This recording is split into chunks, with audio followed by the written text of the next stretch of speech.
Welcome to another episode of Expert Adventures. In this week's episode, you'll see how my students are making an impact on our community.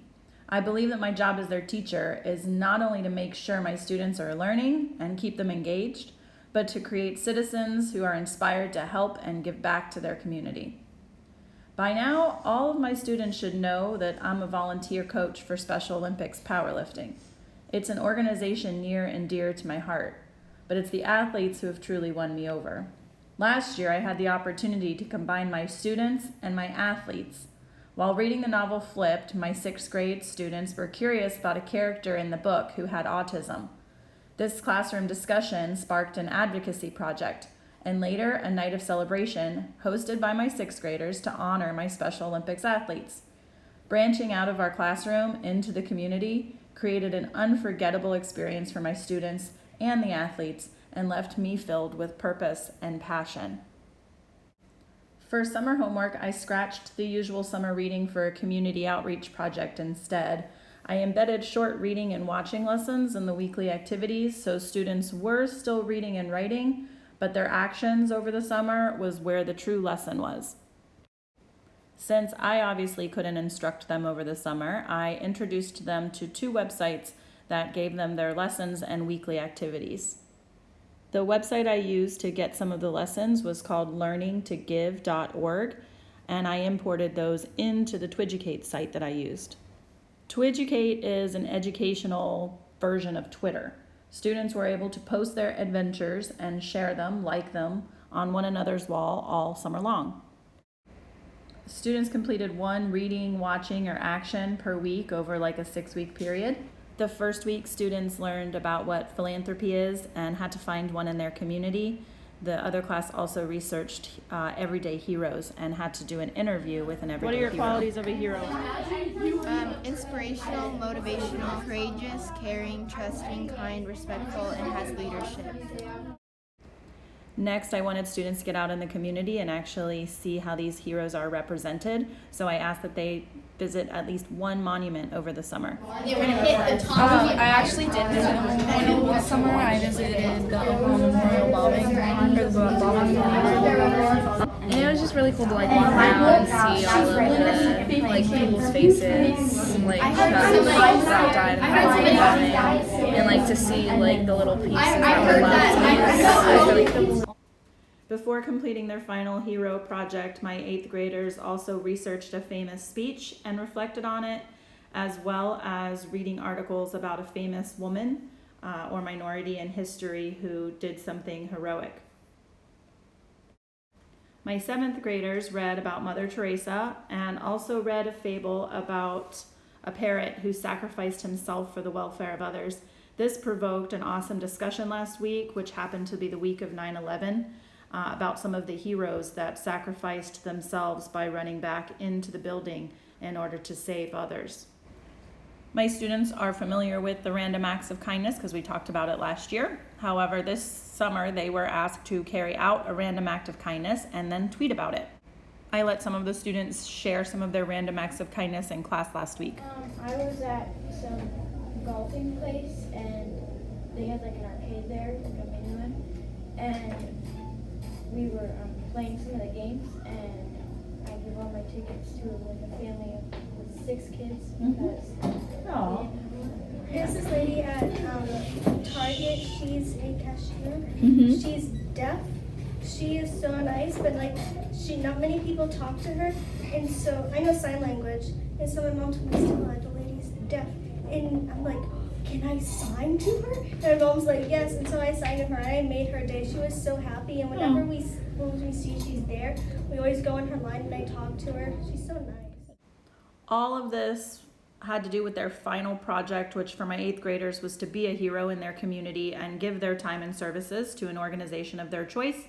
Students who completed their community service presented on it this week, and as a class, we're going to choose 1 to make our community impact project this year.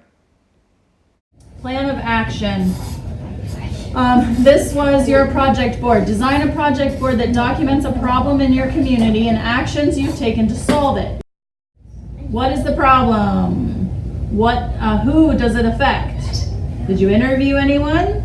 Where have you gone to learn and help solve this problem? And when did you offer your support? Here are some of the presentations of what students did in their community over the summer. Over the summer, me and Reese went to the beach, and that was before because I forgot about my summer homework. Or for those who at least did their summer homework. It wasn't for the project, we just went there because we wanted to go. And then we saw a bunch of trash, and then I was like, well, why don't I just do that for my summer project? And I felt like we couldn't really get a big group of people because I don't know a lot of people outside of school. So I made a website. So she made a website to try and get people to come to the beach cleanup, and she even made flyers that her parents distributed at their jobs to try and get people out there. Quite a few of my students actually participated in beach cleanups over the summer. We live in a beach community, so that was an easy community service thing for them to do. Some of them did it individually and others through an organized effort. Anything for Four Oceans, and they are an ocean cleanup company that go all around the world and clean up trash in our oceans. Over the summer they came to Florida and to Clearwater Beach, and they had an ocean cleanup.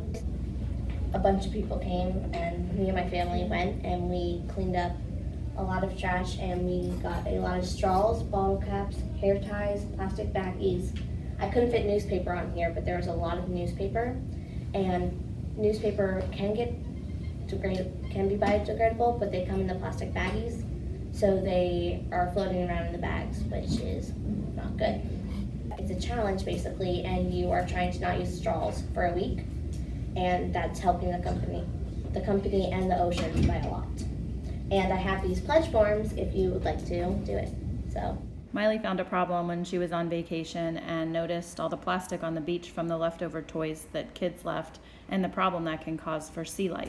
Stuff from shovels, and since so many kids their toys get buried in the sand and then they leave them there, and then when the tide comes up it washes them in the shore. People just say oh, one piece of trash I litter is not going to affect anything, but it can affect a lot of it. Dorian kept it really local by cleaning up his own community.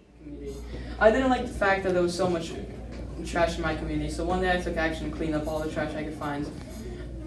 A couple of my neighbors actually saw me, and they were proud of me for cleaning up. It feels really good to see my community clean. Other students did what they could in their own homes as well, such as gathering clothes and food for donations.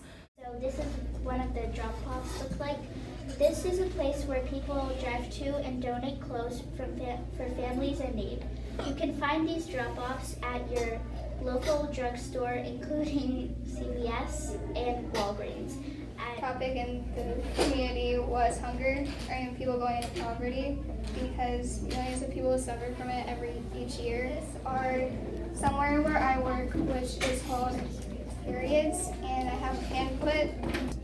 Salvation Army, RCS Pinellas, and Metropolitan Food Service Incorporated. My problem is people who go hungry in my community. Lots of people go hungry every day. When someone is hungry, they can't work, so that's less people in the workforce. Then they depend on others to make money and business, or even get tired and can't function, pass on, and can't do stuff every day, function right. Tara tried to solve the problem herself. I went to Checkers and got 4 burgers, and this is the only lady who actually ate one. They really just left them there, so that was fine. I did put sticky notes all around Publix or grocery stores and stuff like that. And I put positive things on it, so when people see it, it makes their day. So some people rather depressed because they think that they're not needed in this world, but they are needed. And so it doesn't seem like it would be a big thing, but it's just a little thing, and it'll help it expand wider, and it'll make everyone be more happier. This is a problem because they don't have anywhere to go, and they're not building any new facilities. So the only ways for people to get in is if somebody dies, goes to a nursing home, or moves in with a family member. and some of these people don't have any family. And so as people are retiring, there are people who are waiting on the streets or in the or in tents in like big areas just so they can get in. They had over 500 applications in the same day, and they don't have any rooms. Sometimes they have to decline the applications. I volunteered at Volunteers in America. I asked them questions about what I could do and what the problem is, and I can help by advocating and writing letters to the congressman. It's about like guide dogs, puppies needing collars. With the collars, the workers for the Guide Dog Association will be able to sort out the puppies. I can make the dog collars for the puppies. They are really easy to make using paracord. The impact is blind people and people who were in the military getting to have a guide dog to help them. The Association for Guide Dogs and Collars will do that. It was just like an example of one of the collars. And it's just a picture. So this is something that we can definitely do in our class. If we can get the money for the supplies, we could spend like a day or two and you can show us all how to make those collars, and we could easily in a day have 100 and something collars made if each of my classes did it. Yeah, that would be a cool thing. Soon we'll come up with some classroom projects to do throughout the year to help our community. As a teacher, I want to give my student experiences and memories that they won't forget. And through lessons like this that expand beyond our classroom walls and into the community, I believe that they're taking away not only an education, but they're becoming better citizens and better humans. Well, that's it for this episode. Next time we're going to keep it short and sweet with a funny little skit about teacher pet peeves. Don't forget to subscribe to Expert Adventures and follow all of our crazy classroom chaos.